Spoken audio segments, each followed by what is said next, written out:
Đang ăn hả? Đang uống. Thấy mà không biết hay sao còn hỏi. Vừa ăn không? Tao gửi thêm cho miếng muối nè.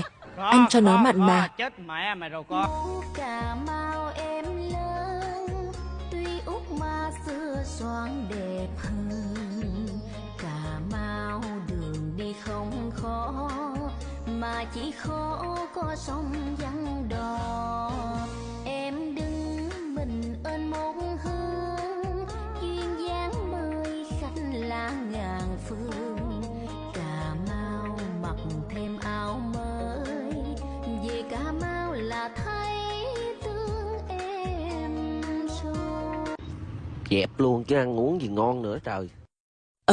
Vậy đi. Trời ơi, Linh. Từ từ.